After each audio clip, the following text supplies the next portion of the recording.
Southern Gothic is a podcast that explores the history behind some of the American South's darkest days, greatest mysteries, and most chilling ghost stories.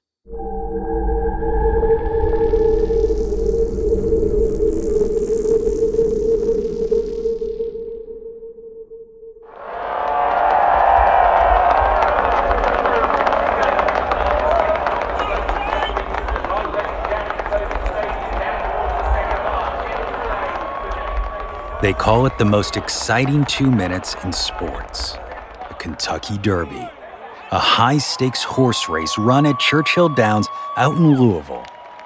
Last year, over 150,000 people attended the event that takes place on the first Saturday in May. Folks come from all over the country to watch, transforming Bourbon City into the epicenter of Southern elegance and high-stakes excitement. Since its inaugural run in 1875, the Derby has become a cultural touchstone, a grand celebration of tradition, fashion, and competitive spirit. 2024 marked the 150th running of the race that originated with Meriwether Lewis Clark Jr., grandson of the famous explorer William Clark of the Lewis and Clark expedition. In 1872, Clark had taken a trip to Europe and was inspired by England's Epsom Derby and France's Grand Prix de Paris and began to envision a similar spectacle here in the United States. So when Clark returned, he founded the Louisville Jockey Club and began to raise money for a permanent racetrack that would eventually become Churchill Downs. Then, on May 17, 1875, his vision came true. The very first Kentucky Derby featured 15 three-year-old thoroughbreds competing for a purse of $2,850 in front of about 10,000 spectators, a number that, as I said, has only grown exponentially in the century and a half since. Today, the Kentucky Derby's allure is woven from a rich tapestry of traditions as well as the stories that surround it. And the spectacle of Churchill Downs with its iconic twin spires continues to set the scene for a dazzling display of Southern hospitality and high fashion that to many outshines the actual race itself. Women dressed in elaborate hats and men in sharp suits gather to witness the pageantry, sip mint juleps, and partake in the century-old rituals that have come to define Derby Day, a somewhat anachronistic event amidst the backdrop of modern life, but without a doubt, one that has become iconic. Beyond the racetrack, though, it's clear that the Kentucky Derby has played a significant role in shaping Louisville into what it is today, helping this railroad and river town built on commerce and industrialization evolve into a destination of its own, attracting a diverse crowd from royalty and celebrities to sports enthusiasts and everyday fans, thus highlighting the city's ability to host grand events. So, as you might expect, Louisville is now home to some pretty upscale and luxurious accommodations that offer hospitality unmatched anywhere else in the South. And of those lavish establishments, the most widely regarded is the Seelbach Hotel.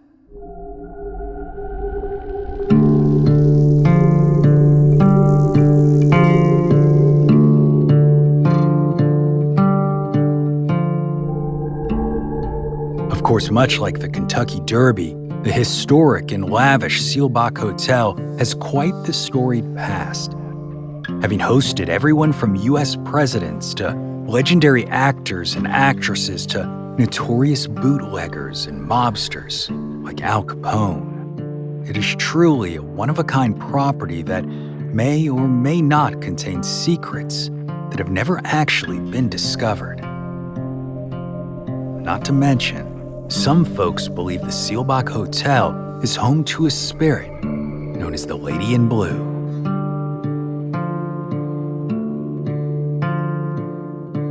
My name is Brandon Schexnayder, and you are listening to Southern Gothic.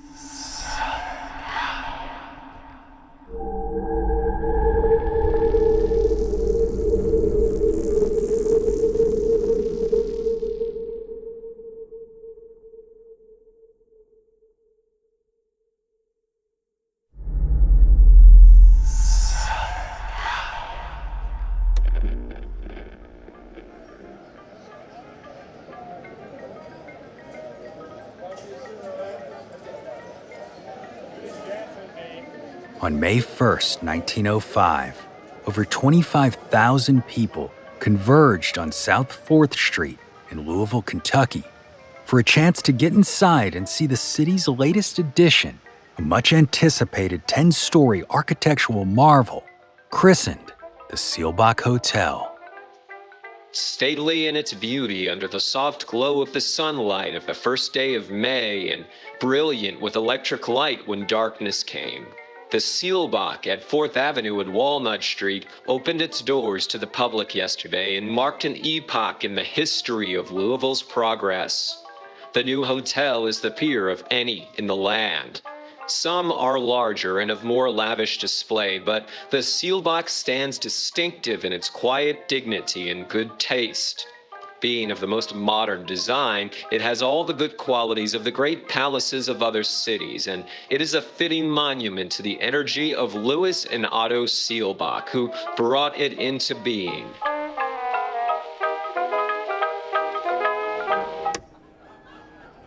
Constructed with stone and dark-pressed brick, the Seelbach was designed with the French Renaissance style of architecture in mind, embodying the old-world opulence of Parisian hotels, both inside and out.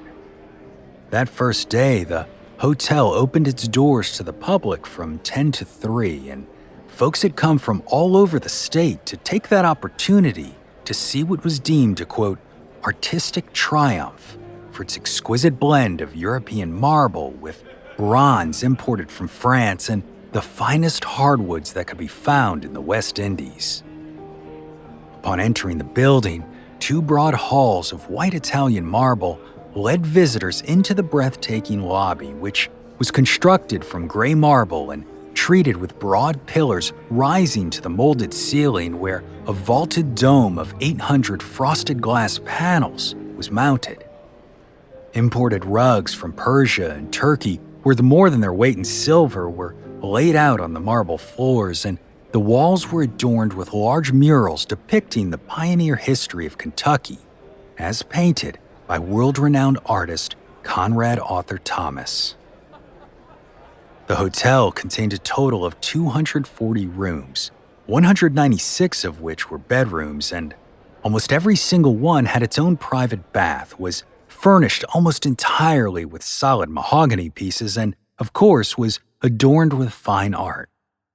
According to the Courier-Journal, though, 2 of the most beautiful rooms of all on the property were the bar and men's cafe. The bar opens into the lobby. The style is Spanish, and the effect is to give an outdoor air to the room. Square columns of tinted green with bases of marble are surmounted with a trellis work of English walnut, from which hang electric lanterns of wrought iron. The ceiling is frescoed with grapes and vines. The men's cafe is majestic in its proportions. It is Georgian and is the replica of a room in Hampton Court, one of England's famous country seats. English walnut pillars and high wainscoting of the same material give it a dignified effect, and the treatment of the walls is in translucent glazes, and the effect is wonderful. Then, to top it all off, the Seelbach boasted the South's first rooftop garden, offering guests an unrivaled view of Louisville. The grand opening came just in time for the Kentucky Derby, which was set to take place the following week, and maybe that's why so many people showed up for the grand opening, that they were spilling out into the street, blocking traffic. But the real celebration wasn't open to the public. It came that night, when the Seelbach Hotel reopened for dinner and became the place to be for high society. By 8 o'clock, the scene at the hotel was described as absolutely brilliant. Over 1,500 reservations had been made for dinner, which was served in the Venetian dining room at 6, 8, and 10 o'clock.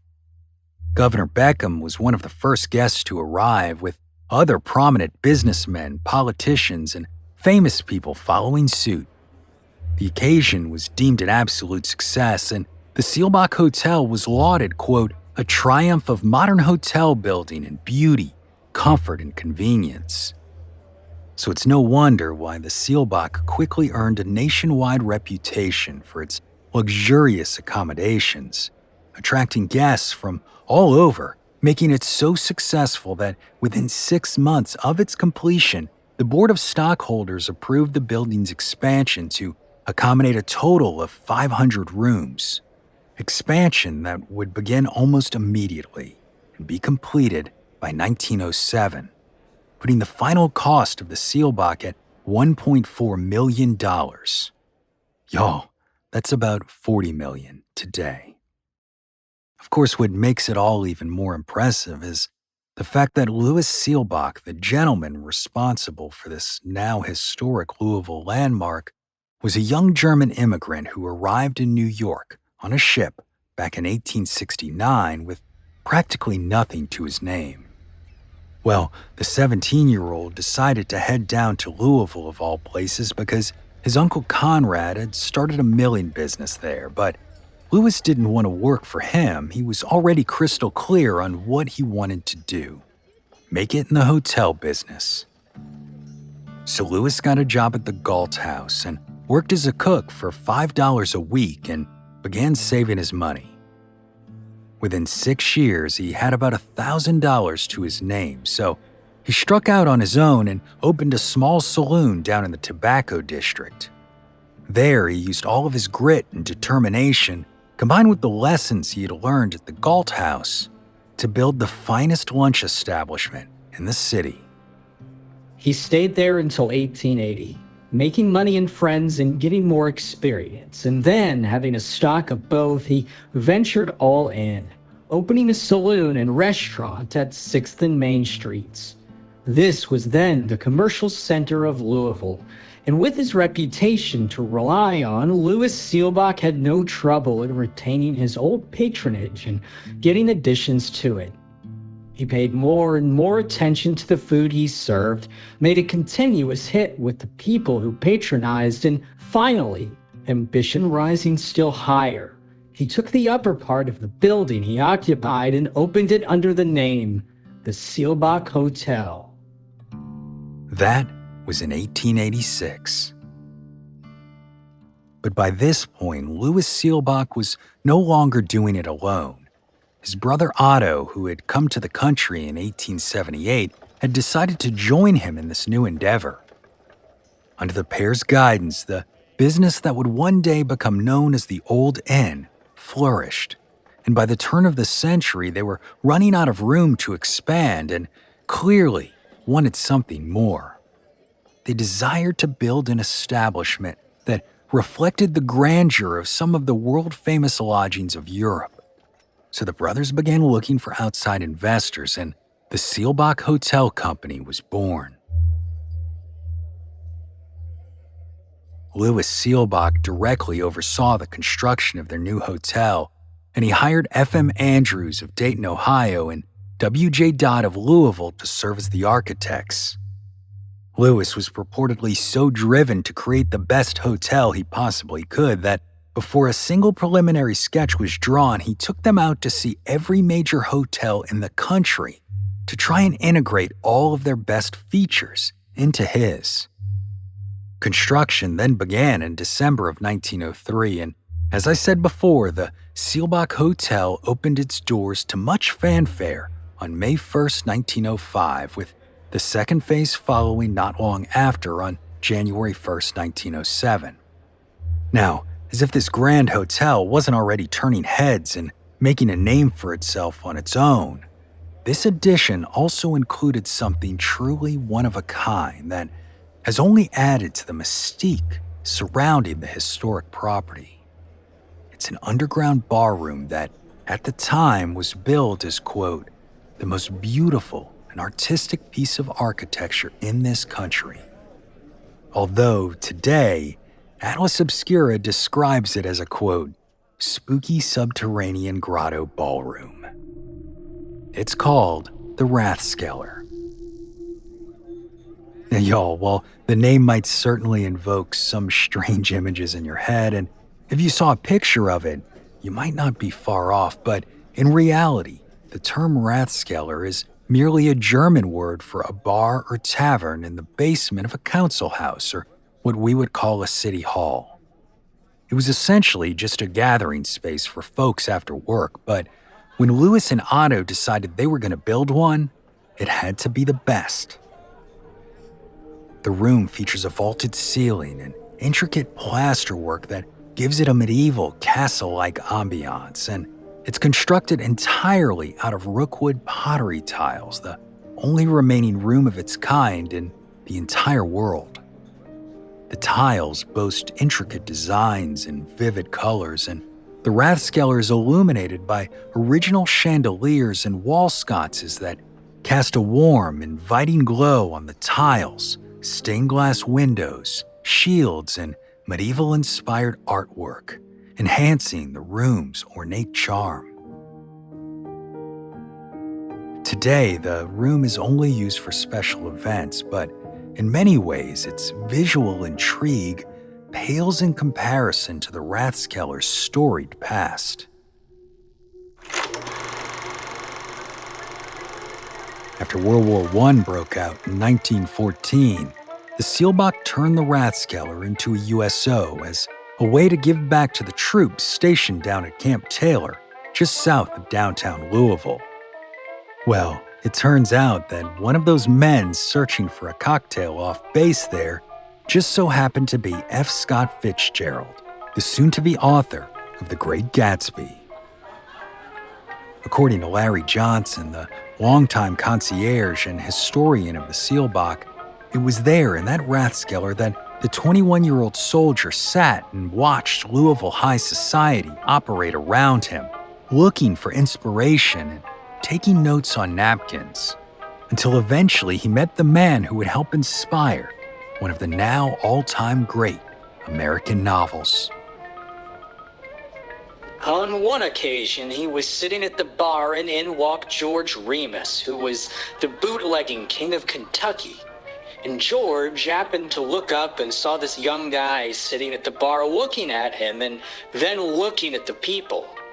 Finally, he walked up and asked him what he was doing, and he said, "I'm writing a book about a gangster." And then George Remus and F. Scott Fitzgerald became the best of friends, and a lot of people think that he modeled the character Jay Gatsby off of George Remus.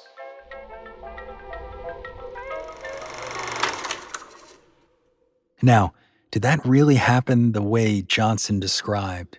Well, that's up for debate, but as I said, the Seelbach has certainly claimed to have been a part of the creation of The Great Gatsby, and its connection to F. Scott Fitzgerald has become its most marketed piece of lore, a connection that only grew when the 2013 movie adaptation of the book filmed several scenes there in the hotel, and it's understandable why, as the Seelbach still exudes the same lavish atmosphere as the novel, so to visitors, it can certainly feel like they are stepping into the same world as Jay Gatsby.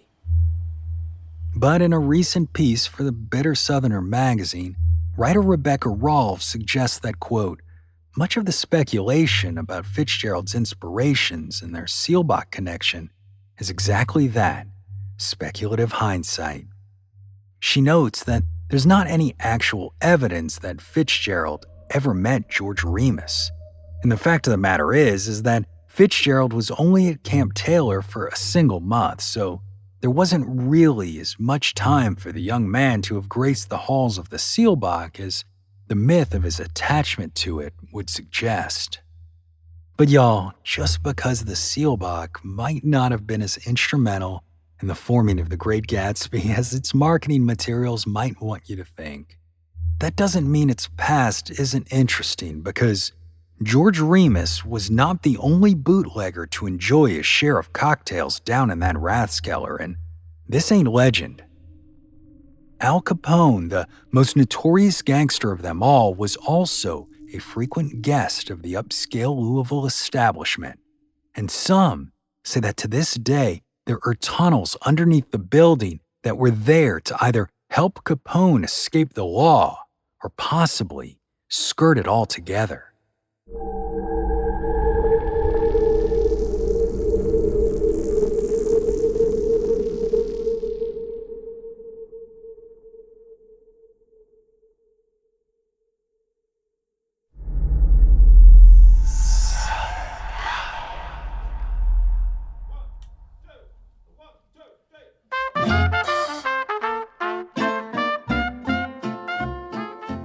Over the years, the Seelbach Hotel has attracted a ton of celebrities, from Elvis and Tony Bennett to Robin Williams and Julia Child.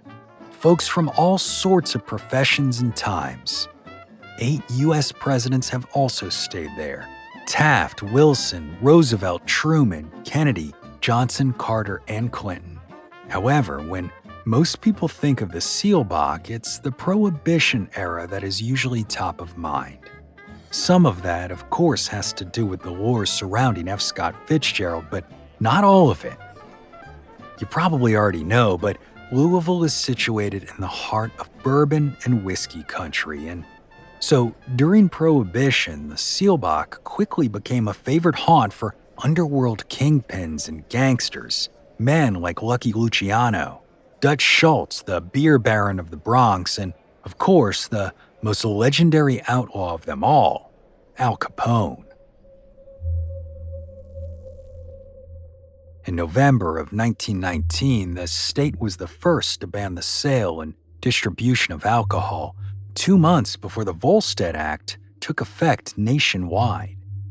Today, that probably seems wild, right? Considering Kentucky's proud heritage is the birthplace of America's only native whiskey, but that's exactly what happened. And while many distilling families didn't survive the subsequent years and were forced to shut down, that didn't stop everyone. Illegal alcohol still flowed, especially in the eastern hills of Kentucky, and that attracted folks from elsewhere looking for booze to profit from. So yeah, Al Capone and his men took frequent trips to the Seelbach. There, he dined in the Oak Room, a room steeped in the old boys' club aesthetic, featuring dark oak wall paneling and leather-upholstered armchairs. Capone and his men often played cards there, and to this day, a large mirror adorns the wall that was purportedly sent down from Chicago by Capone himself, as legend says he always sat facing the mirror to keep an eye on his back. But what was most likely the biggest draw of the Oak Room were the 2 hidden doors leading down to 2 secret passageways below the Seelbach.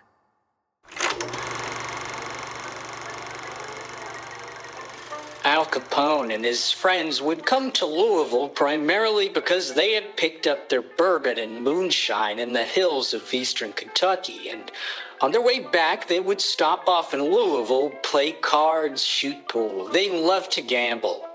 They had the security, they had the doors that were locked, and if they wasn't locked, there was something in the lobby that if the police come in, they would push a button and the doors were spring-loaded. They would close. And they had a way of getting out. They could go through this doorway and they would go down, and it came out by the Rathskeller. They would run through the Rathskeller and into the back of the hotel where the tunnels were.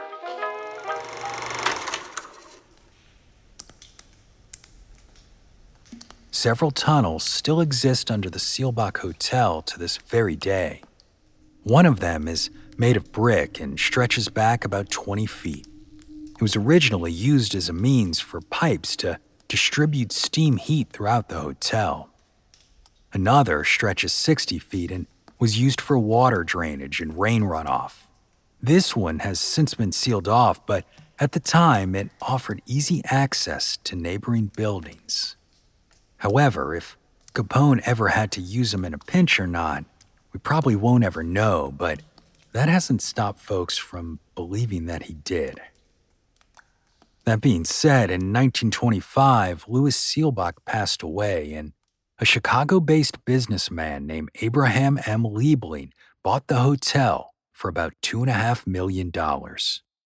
Larry Johnson suggests that Liebling, a Chicago banker, was pretty close to Capone, and it was their relationship that fueled the gangsters' interest in the Seelbach, noting that after Liebling sold the place in 1929, quote, "There's no record of ever a poker game after." Liebling sold the hotel for only $2 million, $500,000 less than what he originally paid, and the Seelbach Hotel was then passed through a number of different owners, and it eventually fell into a state of disrepair that resulted in the business's final closure in 1978. Luckily, a famous actor and Louisville native named Roger Davis decided to save the place. And y'all, just a real quick side note, Davis was totally an actor on Dark Shadows, which, if you ain't seen, you gotta check out. But anyway, Davis immediately got to work restoring the hotel, and on April 12, 1982, the Seelbach reopened in all of its glory. And today, it's part of the Hilton family of hotels. Now, I bet you probably expect that this is the part where I'm going to tell you about how haunted the Seelbach is, right? Maybe I describe manifestations of the ghost of Al Capone.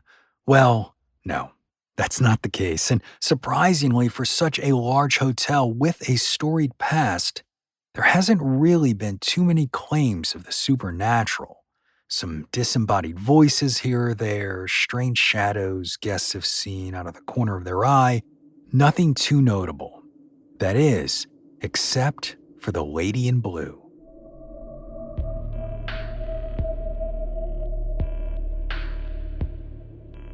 One Sunday morning in 1987, a hotel cook named James Scott witnessed something unusual that would change the way folks looked at the hotel forever. Scott was making waffles and omelets for Sunday brunch when he saw a young woman appear. The cook described her as having long, dark hair and said she wore a long blue dress. Nothing that unusual, except for the fact that he then saw her walk straight through the closed doors of a nearby elevator, just up and disappearing. Scott stopped what he was doing and immediately went to tell the head chef what he had just seen, but as you might expect, his boss just laughed at him, to which Scott insisted, "You don't understand. The doors were closed and she walked through them." So they called security, and when the guard finally got there, they found that the elevator wasn't working, and they had to pry the doors open to see if they could find something, but y'all know what they found, right? Absolutely nothing. However, before the security guard had a chance to file a report on what Scott claimed to have seen, one of the Seelbach's housekeepers came down and described an almost identical encounter up on the 8th floor. She also said she saw a woman in blue with long, dark hair walk straight through the doors of that same broken elevator and disappear. For years, folks have been telling this same story about that mysterious lady in blue who is now believed to be the spirit of Patricia Wilson, a 24-year-old woman who, in 1936, was found dead in one of the Seelbach's elevator shafts. She had dark hair and was wearing a long blue dress. The incident was reported in the papers of the time, and right from the start, folks questioned if her death might have been the result of murder or suicide. The body of Mrs. Patricia Wilson, 24, was found sprawled across the top of a freight elevator at a downtown hotel today. The body was discovered by a housemaid in Bellboy. Coroner John M. Keeney said the woman had been dead for several hours. Both legs and her skull were fractured, he said. How did this happen, though? Well, there are several theories, but the most prominent, as told by Larry Johnson, is that the spirit of Patricia Wilson still lingers due to heartbreak. She had moved from Oklahoma with her ex-husband. They'd been divorced about a year, and they were supposed to meet in the old Seelbach bar, which was called the Stable in those days. And she was sitting at the bar, and word came to her that her ex-husband had been killed in a car wreck on his way to the hotel. The next morning, her body was discovered on the service elevator.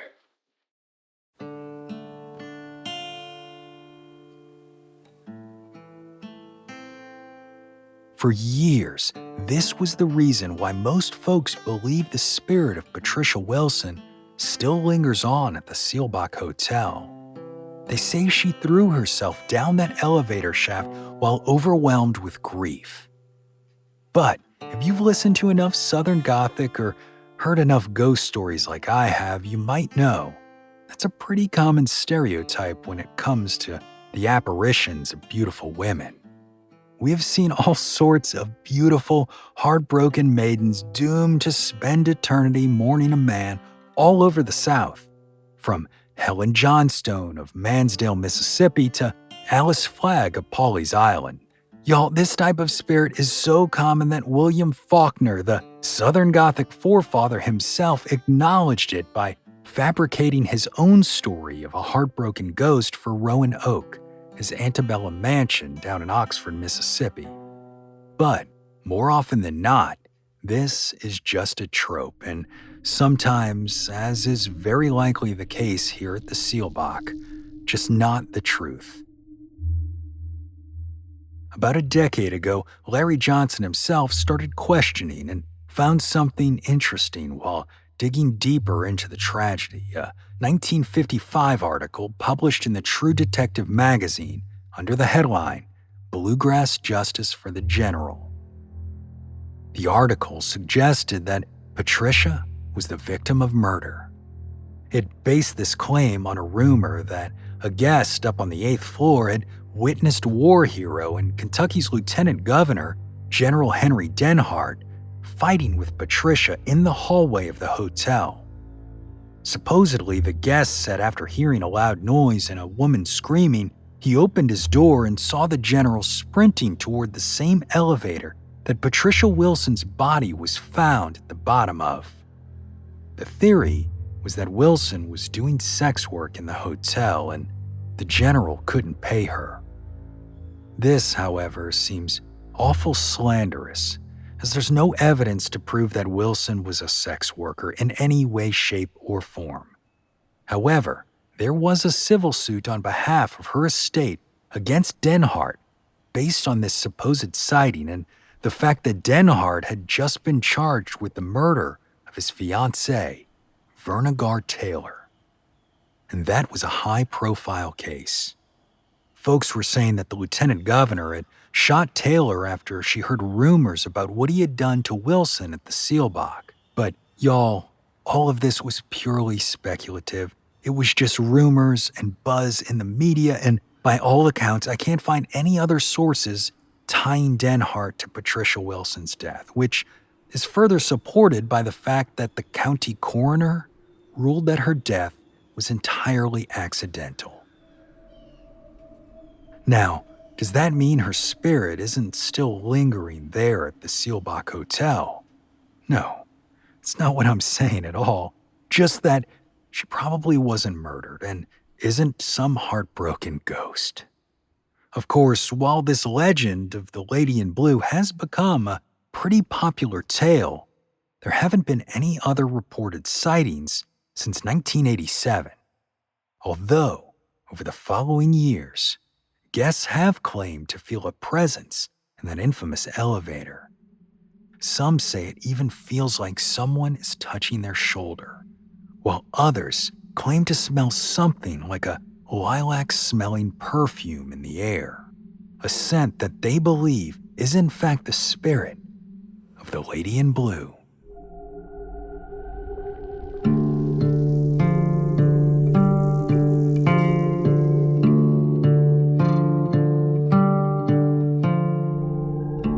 Over a century might have passed since Louis Seelbach opened his lavish hotel in downtown Louisville. But the historic establishment is still there, open for business today, welcoming guests to dine, dance, and stay under the same roof where a who's who of celebrities, presidents, bootleggers, and even derby-goers all came to enjoy a cocktail, whether it was legal or not.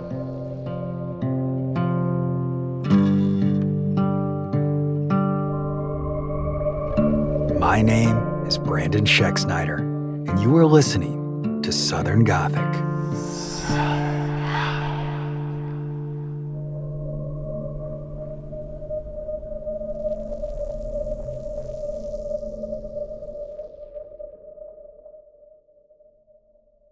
Southern Gothic is an independent podcast produced by siblings Brianne and Brandon Schexnayder. If you're a fan of the show and would like more content, be sure to join us over on Patreon or become a premium subscriber on the Apple Podcast app. There, you'll receive access to both ad-free and monthly bonus episodes. For more info on Southern Gothic, be sure to visit southerngothicmedia.com today. And as always, thanks for listening. Lucky Little Shacks.